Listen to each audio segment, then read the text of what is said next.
Shalom IFJF Houston. Terima kasih sekali untuk Pak Somi dan para pemimpin lainnya di Houston yang mengundang saya untuk bisa berbagi dengan saudara pada hari ini. Satu kehormatan, satu privilege and honor for me to be able to share with you today. Greater Destiny. Luar biasa sekali visi kita pada tahun 2021 ini. Greater Destiny. Dan pada hari ini saya mau bertanya kepada saudara sekalian. Greater Destiny maksudnya apa? Greater than what? Greater than what? Well, here's the answer. Greater than our own destiny. Lebih besar daripada destiny yang kita bisa bikin oleh diri kita sendiri. Karena apa? Karena kebanyakan orang Kristen itu, kalau ditanya destiny-nya apa, sayang sekali tidak berbeda banyak dengan orang dunia. Tujuannya sama, yang dicari sama. Ya, kalau masih sekolah ya supaya lulus, kalau udah lulus ya bisa dapat kerjaan ya bisa beli rumah, ya bisa dapat istri, ya bisa punya anak, anaknya baik-baik, bisa disekolahin. Ya semua itu baik, gak ada salahnya, tapi gak ada bedanya sama orang dunia. Gak ada bedanya, sehingga seolah-olah adanya Tuhan Yesus dalam kehidupan kita di dunia ini, hanya tujuannya, destiny-nya hanya ini, meminimalkan penderitaan, dan memaksimalkan kelancaran atau kenikmatan di dalam kehidupan sehari-hari di dunia ini saja. Nah padahal 1 Korintus 15 ayat 19, Paulus mengatakan begini. Jikalau kita hanya dalam hidup ini saja menaruh pengharapan pada Kristus, maka kita adalah orang-orang yang paling malang dari segala manusia. Paling malang dari segala manusia. Keras sekali dia ngomong begitu, maksudnya paling malang dari segala manusia berarti lebih malang daripada orang-orang yang gak kenal Tuhan. Kenapa demikian? Karena kita tidak mengerti betapa dahsyatnya apa yang Tuhan telah lakukan untuk kita. Bahwa Yesus Putra Allah yang tunggal turun ke dunia hidup tanpa dosa, disalibkan dan mati di kayu salib, menebus dosa manusia seluruh dunia dan bangkit pada hari yang ketiga memberikan pengharapan yang baru bagi kita semuanya.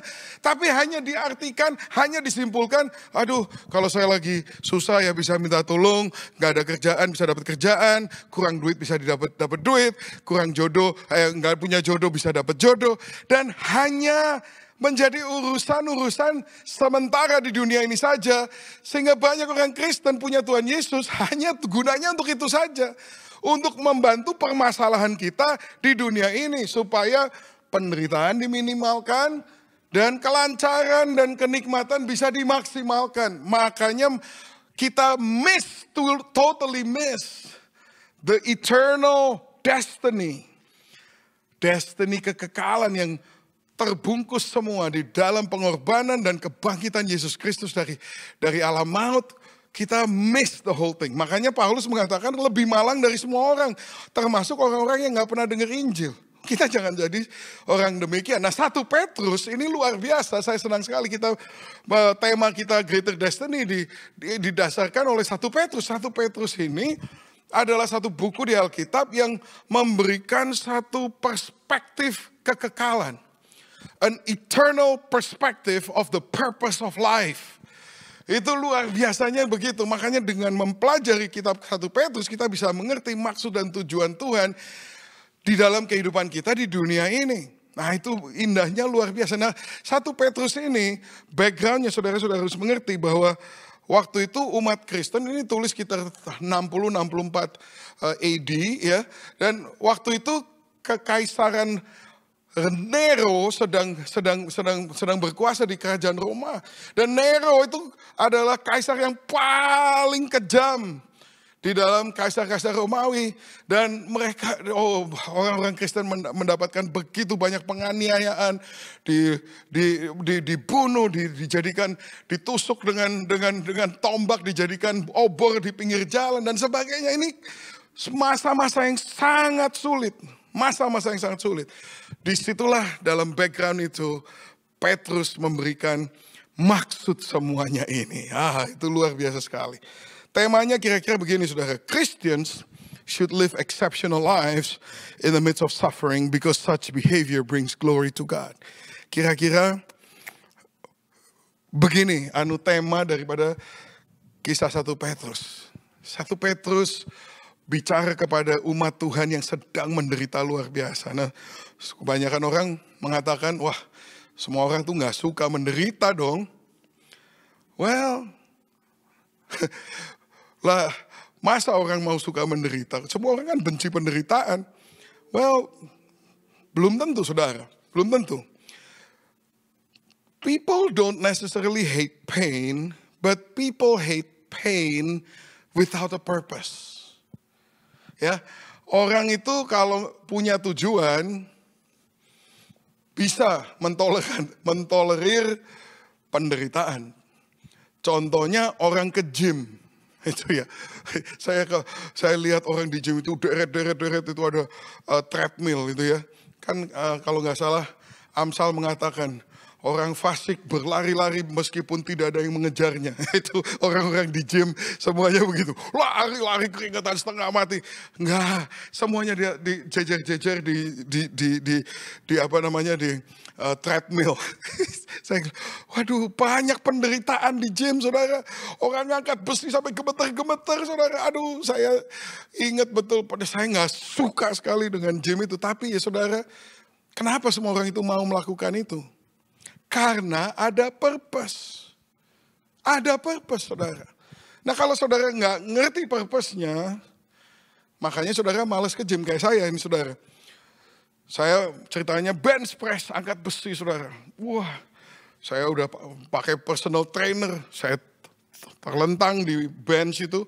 Kemudian dia taruh itu, cut gitu. Waduh, begitu ini nggak ketahan, saudara. Langsung jebret gitu. Wah, nggak bisa napas. Wah, trainer saya ketawa terus dia copotin. Ada nggak tahu dia taruh beban itu barbelnya itu ada berapa biji. Dia copot satu sebelah kanan, satu sebelah kiri. Masih nggak bisa ngangkat. Dia copot lagi satu, masih nggak bisa ngangkat. Dia copot lagi satu. Nggak tahu masih berapa biji. Akhirnya saya bisa angkat. Dengan gemeteran dan goyang-goyang semuanya saya angkat. Waktu lagi tengah-tengah angkat gitu, ada cewek lewat. Nah, oke, ini saya mengaku ya. Habis kelihatan gimana? Ada cewek lewat, dia ngeliatin ke saya. Dia ngeliatin saya langsung, wih, ada yang ngeliatin nih. Saya langsung mendapat purpose kan gitu. Wah, saya kuatkan dan saya angkat dengan berhasil. Saya pikir lumayan lah, itu ya, biar gue udah tua, masih ada yang nengok, itu ya. Waktu saya turunkan itu, di rack kembali, saya tiba-tiba lihat, loh, ternyata dia copot semua bebannya udah gak ada. Saya tadi tuh ngangkat cuma tiangnya doang. Pantesan diliatin orang, saudara. Aduh, saya pikir ada cewek yang masih kagum sama om-om ngangkat barbel. Gak taunya dia ngeliatin karena cuma ngangkat tiang. Saudara, saya langsung kehilangan purpose.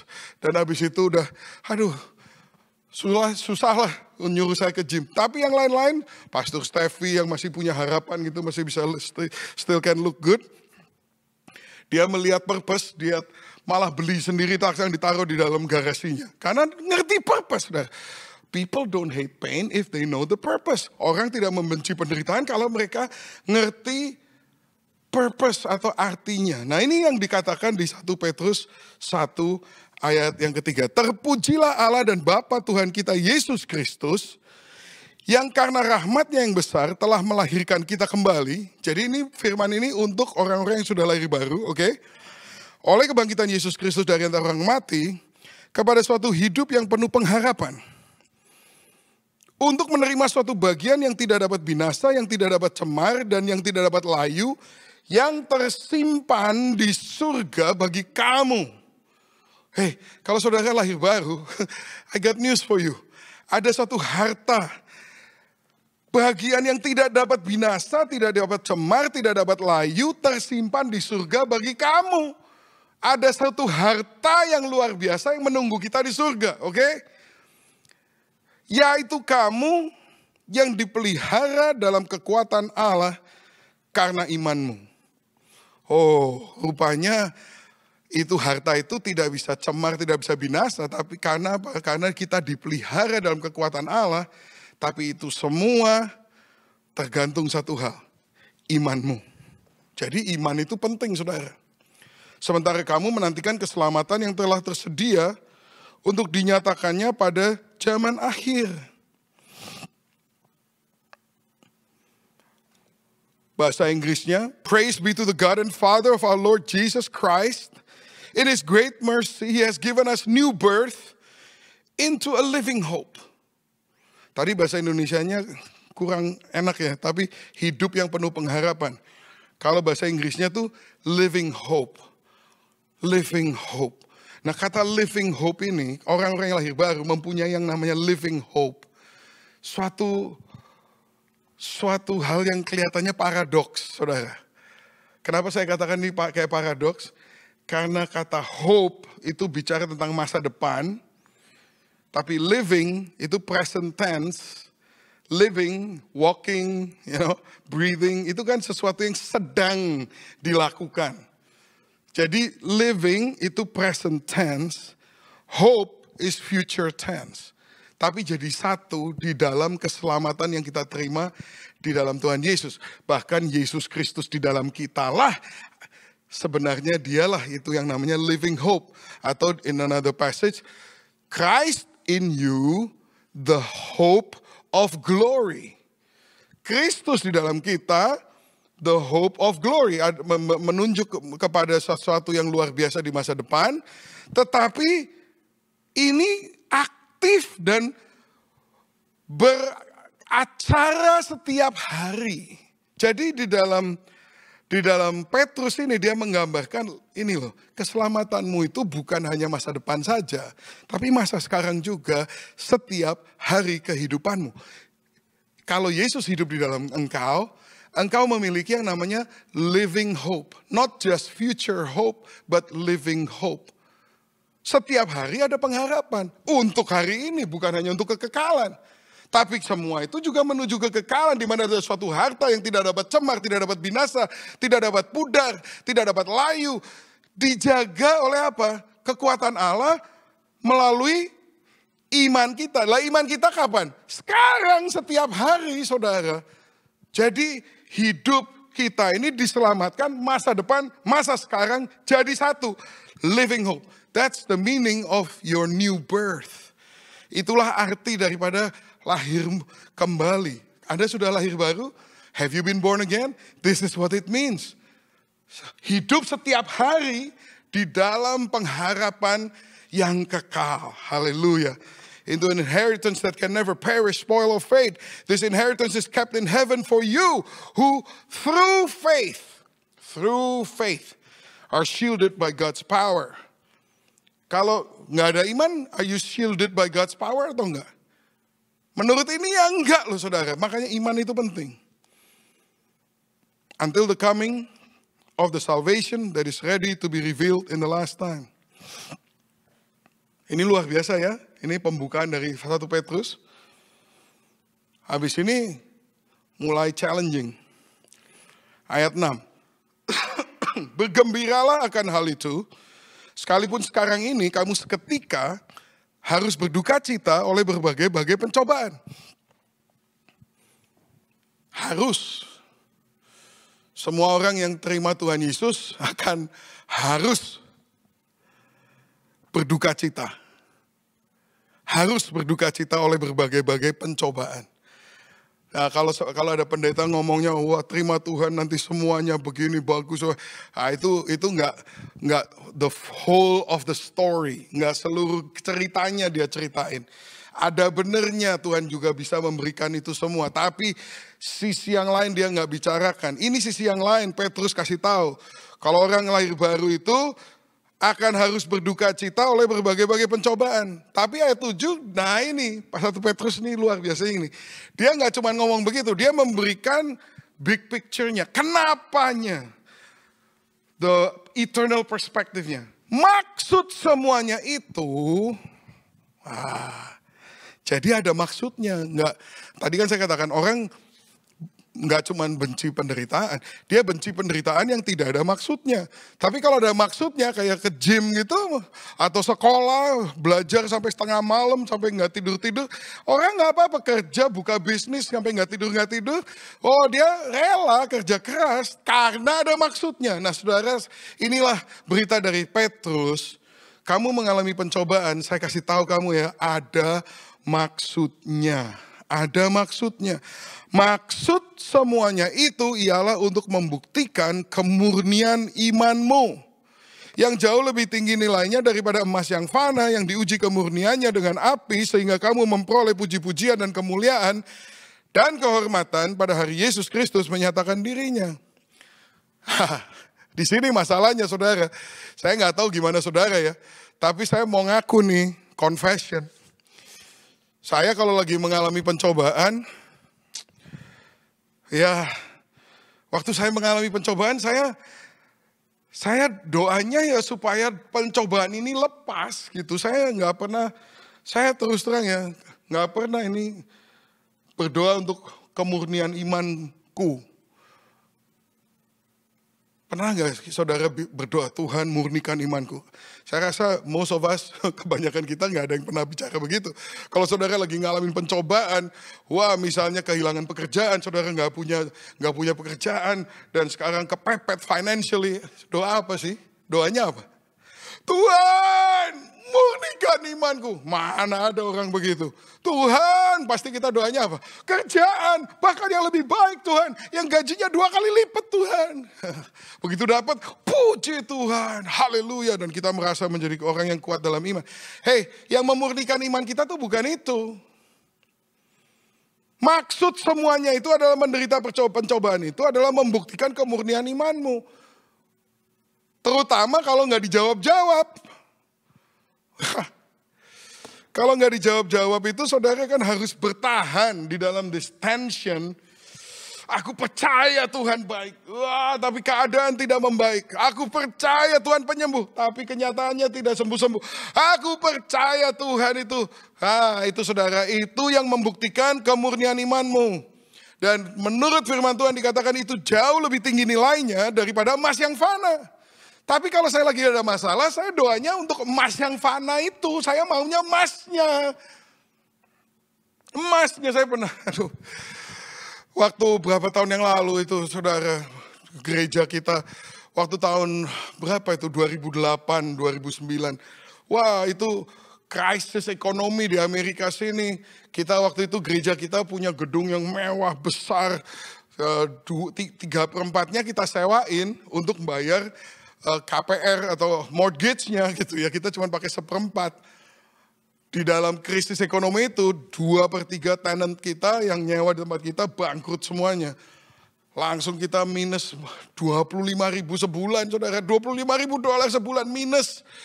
Waduh saudara, tiap bulan minus. Saya berdoa, saya mau ngaku, saya tidak satu kali pun selama 2 tahun lebih itu saudara. 2 tahun tiap bulan minus 25.000. Semua uang sudah habis, semua saya udah pinjem sama semua orang. Aduh sudah setengah mati. Saya doa bener-bener 2 tahun jengking doa. Tahu saudara, 1 kali pun saya nggak pernah doa minta iman saya dimurnikan supaya nilainya lebih tinggi dari emas. Saya mau emasnya. Emasnya itu ya itu defisitnya itu. Saya tidak tertarik.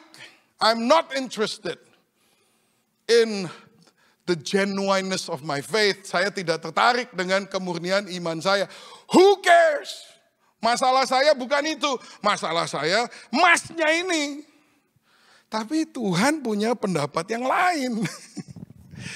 Dan sebagai anak Tuhan kita harus belajar bahwa what God is interested in, we must be interested in too. Apa yang penting buat Tuhan harusnya kan penting buat kita juga. Ngapain sih ngurusin iman? Barusan kan kita baca. Kenapa iman itu penting? Iman itu dimurnikannya di mana? Setiap hari di dunia ini melalui segala macam pencobaan. Itulah penggodokan iman itu terjadinya di situ. Untuk apa? Untuk ini loh saudara ini loh. Bagian yang tidak dapat binasa, tidak dapat cemar, tidak dapat layu, tersimpan di surga bagi kamu, yaitu kamu yang dipelihara dalam kekuatan Allah, karena imanmu. Penting.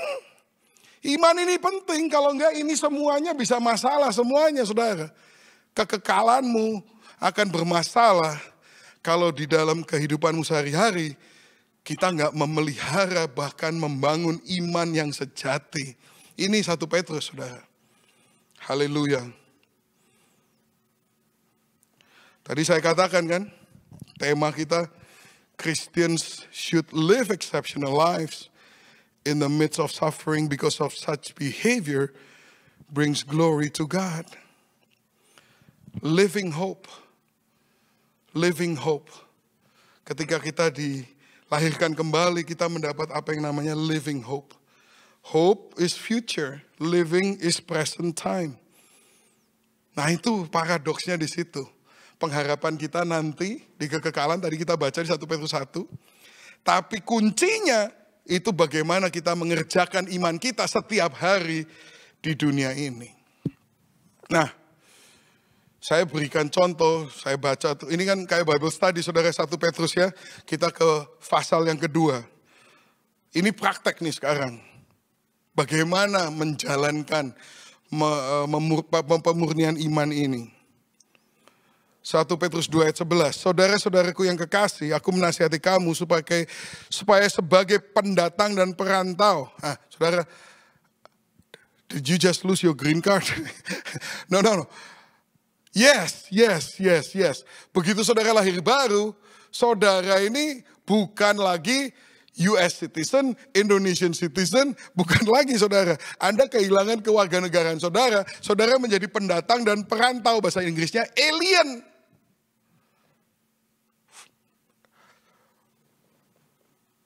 Pendatang dan perantau, kamu menjauhkan. Sebagai pendatang dan perantau, dinasihati nama Petrus.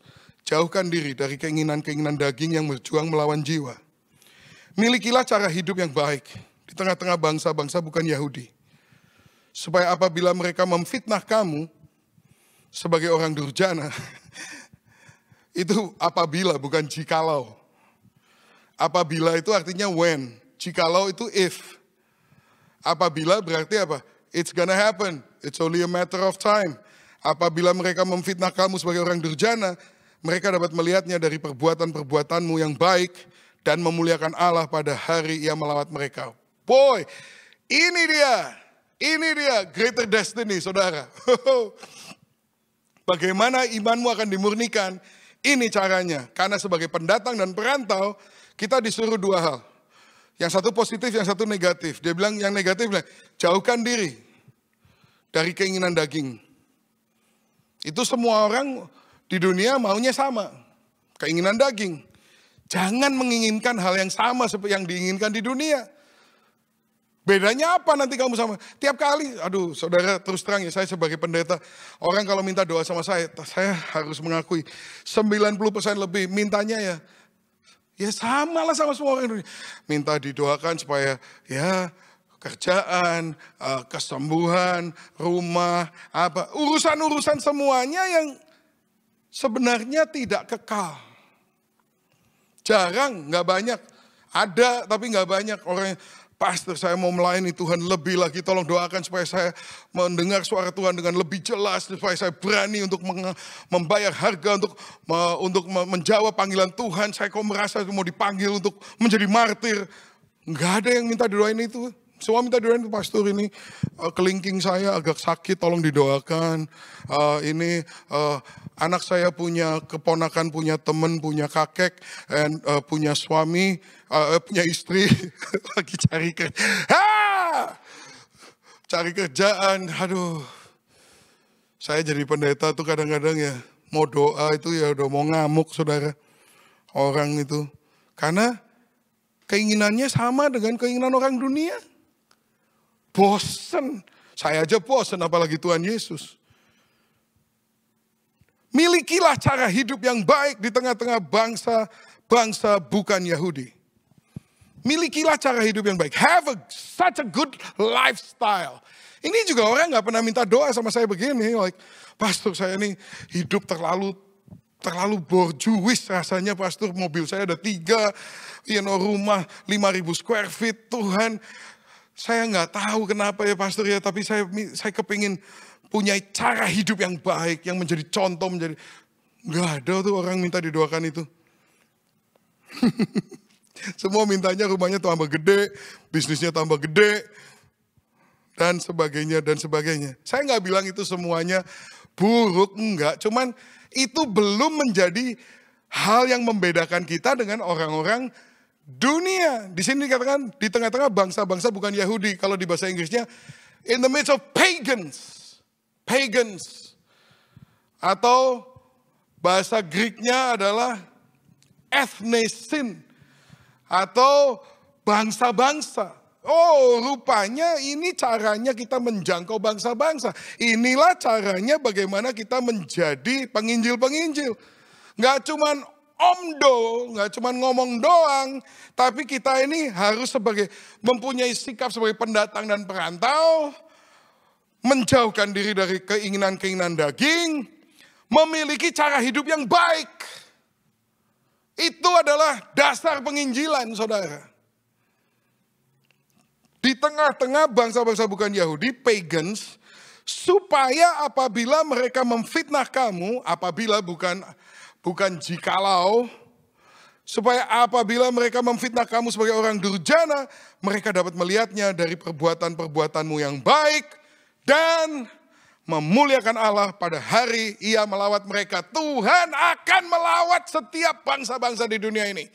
Tuhan mengasihi seluruh dunia ini sehingga Dia mengaruniakan putranya yang tunggal sehingga barang siapa percaya kepada Dia tidak usah binasa melainkan beroleh hidup yang kekal. Tuhan cinta seluruh dunia, Dia akan melawat mereka, tetapi ketika Dia melawat mereka, mereka bertobat atau tidak, itu tergantung apakah kita telah memberikan kesaksian yang nyata di hadapan mata mereka dan bukan sekedar ngomong doang sehingga mereka bingung ngeliatin kita.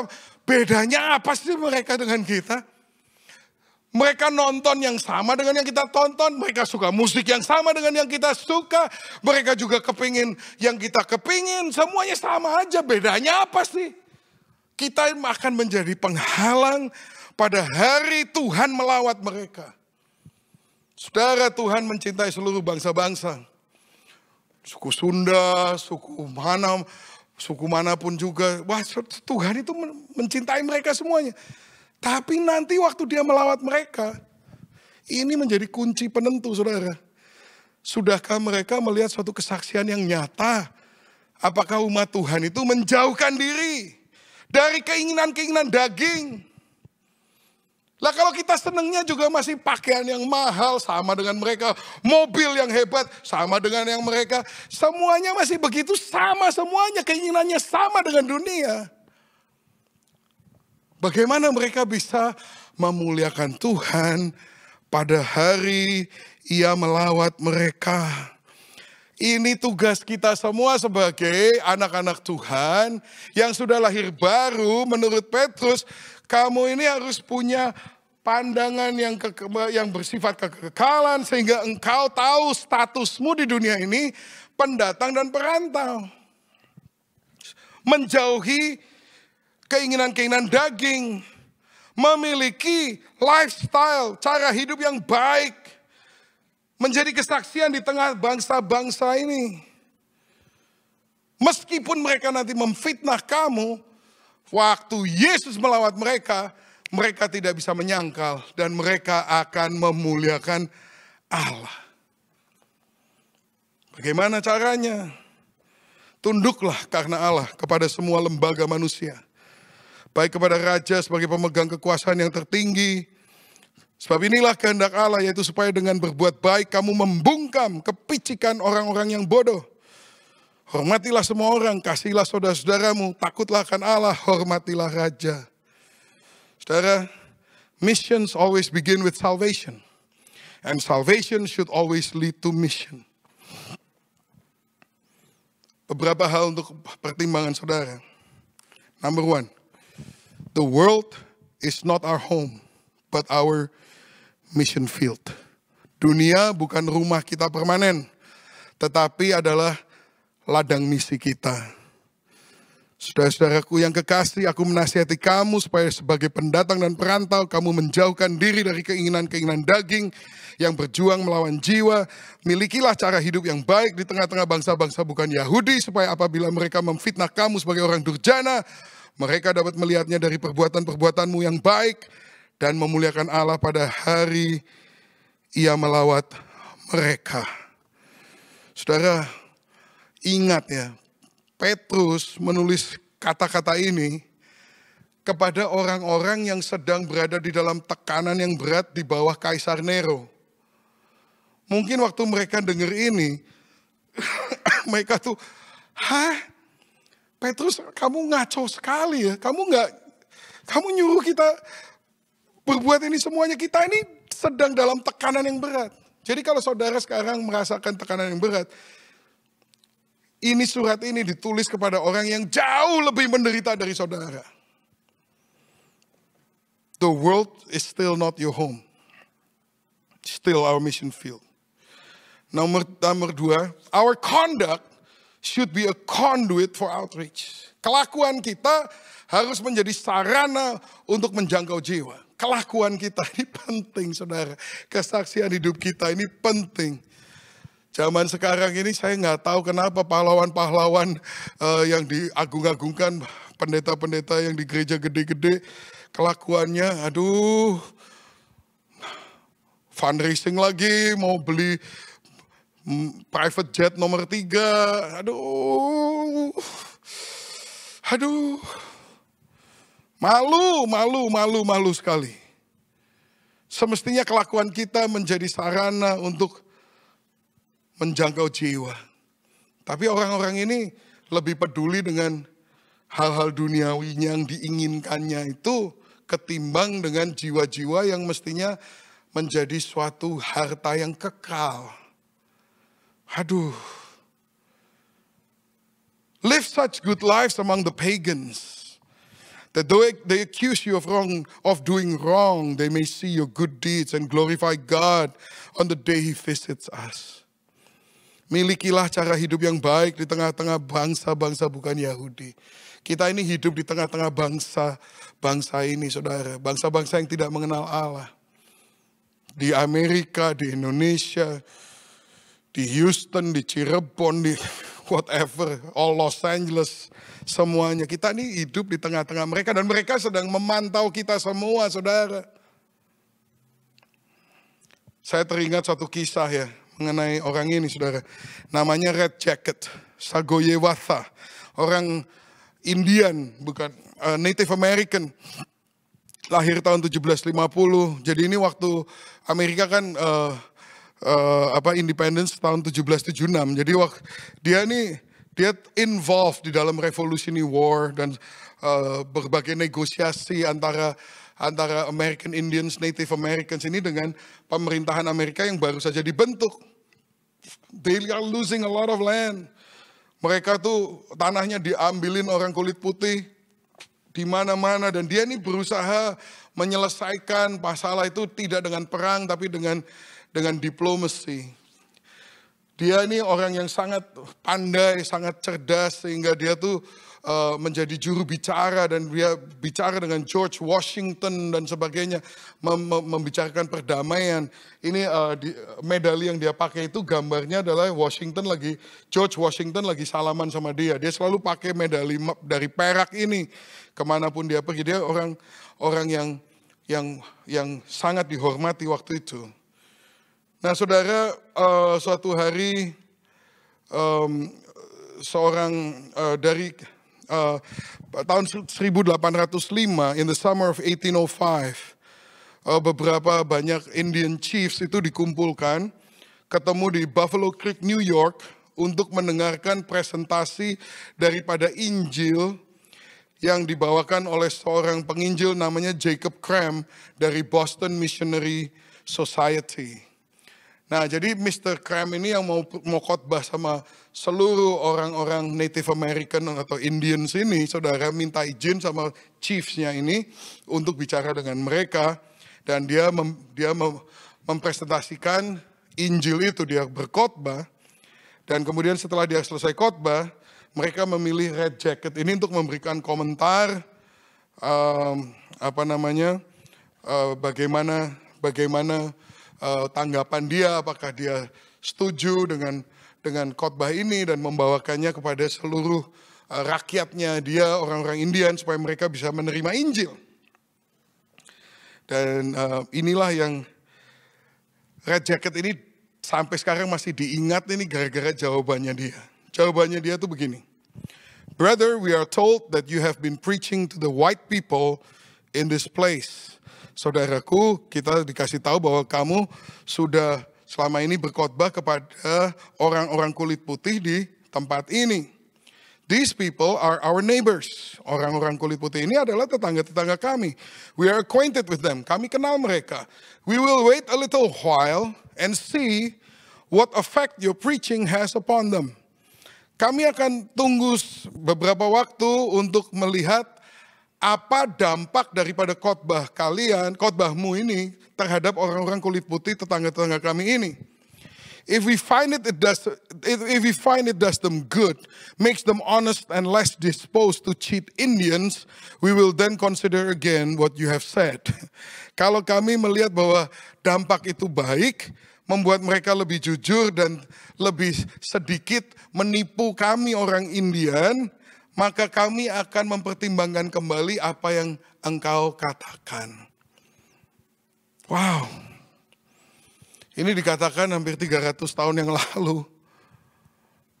Tapi masih begitu relevan sampai hari ini, saudara. Bahwa Injil ini nggak akan dianggap sama orang-orang itu. Kecuali mereka bisa melihat buktinya di dalam kelakuan kita, saudara. Pada hari ini, saya ingin menantang kita semua ini di sini. Bisa nggak kita ini tunduk sama Injil yang mau kita beritakan ini? Kita sendiri tunduk atau enggak? Tunduk itu tidak sesuatu yang mudah, saudara. Tapi kalau kita belajar tunduk, submission sends a strong message. 1 Petrus 2:13, tunduklah karena Allah kepada semua lembaga manusia, baik kepada raja sebagai pemegang kekuasaan yang tertinggi dan sebagainya. Sebab inilah kehendak Allah, yaitu supaya dengan berbuat baik kamu membungkamkan kepicikan orang-orang yang bodoh. Hormati semua orang, kasihilah saudara-saudaramu, takutlah akan Allah, hormatilah raja. Ini kalau di Amerika ini, barusan ini memang menjadi sangat relevan, saudara. Karena kita barusan election dan kebanyakan orang Kristen membela Trump dan banyak sekali yang terjadi suatu kehebohan di mana-mana. Ada banyak gereja yang memberontak, nggak mau pakai masker, kemudian dan sebagainya. Dan sekarang Biden yang menang dan banyak orang Kristen masih tidak terima dan nggak mau tunduk kepada pemerintahan yang menurut mereka ini adalah pemerintahan yang tidak bertuhan, gitu loh, saudara. Tapi firman Tuhan mengatakan di sini, tunduklah karena Allah. Tunduklah karena Allah. Jadi saudara kalau tunduk sama Tuhan, saudara akan mendapatkan cukup confidence bahwa Tuhan itu in control. Sehingga saudara bisa tunduk sama pemerintahan yang menurut saudara bahkan salah. Saudara mungkin, wah masa bisa begitu? Dengarkan baik-baik. Kalau soal stolen election, saudara, kita ini di Indonesia stolen election berapa puluh tahun, saudara. Dan saya mau mengingatkan saudara kepada satu hal lagi. Gereja ini kan udah 2000 tahun, saudara. Udah 2000 tahun gereja ini. Sudah bisa survive begitu banyak bentuk pemerintahan, dari diktator, diktator, dari pemerintahan yang nggak benar semuanya. 2000 tahun ini gereja nggak masalah tuh. Jadi saudara nggak usah terlalu takut dengan pemerintahan yang godless, udah biasa. Emang gue pikirin gitu loh kalau Tuhan ditanyain, apakah ini menjadi sesuatu yang sangat besar? 2000 tahun. Sudah survive, but bukan hanya survive, tapi bertumbuh in every kind of political system known to man. Emperors, tyrants, dictators, kings, queens, communism, socialism, democracy, chaos, dan sebagainya. The church is growing fastest today. Gereja itu bertumbuh paling cepat hari ini tuh justru di tempat-tempat yang paling gak benar. Di tempat-tempat yang paling susah. Contohnya, saudara, Saudi, saudara, Arab Saudi. Saya ke sana udah 3 kali nih. Saya kalau ke sana jadi salesman buah vita, saudara. Karena nggak bisa nginjil sana, visit aja nggak bisa, jadi visitor aja nggak bisa. Mereka nggak ngeluarin visitor visa, saya harus punya bisnis visa, makanya saya harus jadi salesman jualan jus buah, saudara. Itu kalau saudara mempertobatkan seseorang dari sana, saudara, dua-duanya dipenggal, saudara. Gereja kita di sana setengah mati, saudara. Semua tembok, jendela, pintu ditutupi dengan soundproofing material tebelnya segini, saudara. Sangat sulit keadaan di sana. Tapi saudara, makin sulit, makin luar biasa. Kemarin saya dengar selama pandemi ini, saudara, kita online, saudara. Kalau biasa nggak online cuma 40 orang, begitu online 2.500 orang, saudara. Gereja kita ini baru nih sejam yang lalu, saya lagi bicara panjang lebar dengan pastor kita di Pakistan, Pastor Justin. Kita ini lagi church planting nih bulan Maret, dia akan pergi ke Tora Bora, saudara. Pernah dengar nggak Tora Bora? Famous battle in Afghanistan, pegunungan Tora Bora. Wow, kita ini IFGF ini menyebar kemana-mana, saudara. Makin susah tempatnya, makin Tuhan bekerja dengan luar biasa, saudara. Kalau cuman soal persecution dari manusia, udah biasa gereja Tuhan makin ditekan, makin bertumbuh. Gereja Tuhan itu jadi ngaco tuh kalau damai sejahtera, semuanya aman sentosa dan penuh dengan kelimpahan, maka orang-orangnya jadi takabur semuanya. Saudara, kalau yang di Amerika, saya tanya sama mereka, loh, is our problem a godless government? Or is our bigger problem a nation with compromised churches filled with half-hearted disciples? Masalah kita tuh apa sih? Kalau godless government udah dari dulu makanan kita sehari-hari 2000 tahun. Tapi yang jadi masalah lebih besar bukankah gereja-gereja yang berkompromi, gereja-gereja yang ngomongnya prosperity doang. Bahwa kalau ikut Tuhan Yesus diberkati, semuanya lancar dan sebagainya. Sehingga kita tidak membangun otot, membangun kekuatan, ketabahan untuk menghadapi kesusahan, menghadapi penganiayaan. Gereja yang kita bangun menjadi gereja yang sangat lemah. Tidak mempunyai daya tahan. That's the main problem. A nation with compromised churches filled with half-hearted disciples. So this is our greater destiny. Saudara mau greater destiny? Jadilah gereja yang sejati. Bukan gereja yang baunya, tampangnya, kesukaannya nggak ada bedanya sama dunia. Saudara, kita mempunyai panutan. We have an example to follow. 1 Petrus 2 ayat 21 sampai 25. Sebab untuk itulah kamu dipanggil. Karena Kristus pun telah menderita untuk kamu. Dan telah meninggalkan teladan bagimu. Supaya kamu mengikuti jejaknya. Saudara, ini panggilan. This is destiny. Destiny is calling, is panggilan. Untuk itulah kamu dipanggil. Untuk apa? Karena Kristus pun telah menderita. Oh, Kristus menderita supaya kita nggak usah kan? Bukan kalau bilur-bilur Yesus, kita jadi sembuh. Iya, oke. Karena Kristus pun telah menderita untuk kamu. Tapi ini sambungannya nih. Dan telah meninggalkan teladan bagimu. Teladan itu untuk apa? Untuk diikutin kan? Supaya kamu mengikuti jejaknya. Just in case it's not clear. Let me make it abundantly clear. Bahwa inilah panggilan kita. Untuk menderita sebagaimana Kristus telah menderita. Saudara, menjauhi keinginan-keinginan daging itu penderitaan.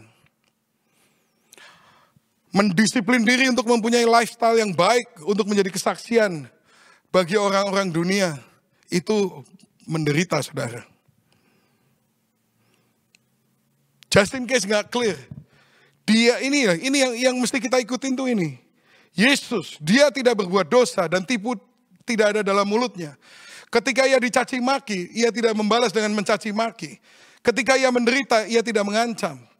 Tapi ia menyerahkannya kepada Dia yang menghakimi dengan adil. Ini contohnya ini. Jadi kalau saudara dimaki-maki, dicaci maki, saudara menderita, saudara tidak mengalami ini semuanya, ini udah ada contohnya. Apa yang harus kita lakukan? Ia sendiri telah memikul dosa kita di dalam tubuhnya di kayu salib, supaya kita yang telah mati terhadap dosa, hidup untuk kebenaran. That's the greater destiny. Hidup untuk kebenaran. Ini sebabnya Yesus mati bagi kita. Oleh bilur-bilurnya kamu telah sembuh. Sebab dahulu kamu sesat seperti domba. Tetapi sekarang kamu telah kembali kepada gembala dan pemelihara jiwamu. Saudara mau melihat lebih banyak kesembuhan terjadi melalui gereja Tuhan. Bukan cuma kesembuhan yang di crusade itu loh saudara. Tapi kesembuhan sosial. Kesembuhan antara gereja dengan masyarakat yang dilayani. Sekarang ini kebanyakan orang itu benci sama gereja. Mereka mengejek gereja karena yang ditunjukkan itu lagi Kenneth Copeland 700 juta hartanya, pesawatnya ada 5 dan punya airport sendiri. Mereka itu yang mereka bisa lihat itu cuma itu. Buat saya sih saya nggak peduli, saya nggak masalah siapa mau punya pesawat berapa. Puji Tuhan kalau itu memang kamu pakai buat pekerjaan Tuhan, mengapa tidak? Masalahnya kita ini hidup di tengah-tengah orang dunia yang menghakimi kita, saudara. Mereka melihat kita.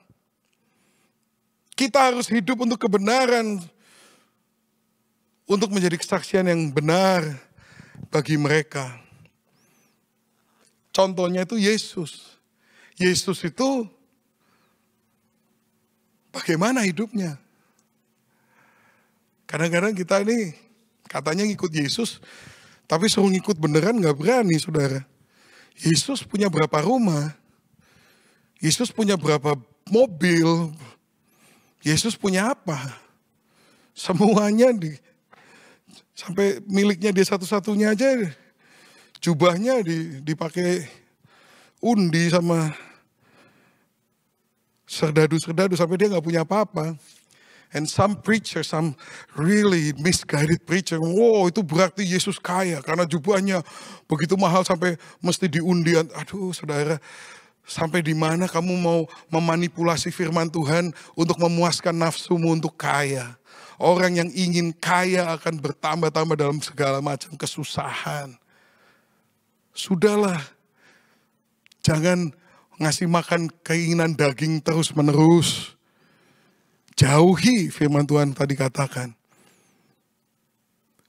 Submit, tunduk, belajar tunduk. Tunduknya kepada Tuhan. Jadi bukan tunduk kepada nafsu. Tunduknya kepada Tuhan. Seperti Yesus. Tapi dia tunduk itu ya saudara sampai mati loh saudara. Tapi ya saudara dia bukan hanya tunduk sekedar untuk tunduk saudara. Dia tunduk karena dia melihat sesuatu yang sangat besar. Dia punya perspektif kekekalan. There was great intention with his submission. Because his submission was a prerequisite for the resurrection. His submission was a prerequisite for his resurrection. Karena dia tunduk, maka ada kebangkitan. Kalau nggak ada kebangkitan, kita udah nggak ada apa-apanya semuanya di sini, saudara. Makanya, saudara, apakah saudara mempunyai pengharapan yang sama seperti yang ada dalam Yesus, sehingga dia sanggup untuk menundukkan dirinya demi the resurrection dan kemenangan abadi yang dia mau bagikan bersama-sama dengan kita. Christians should live exceptional lives in the midst of suffering because such behavior brings glory to God. And that, ladies and gentlemen, is the greater destiny. Amen.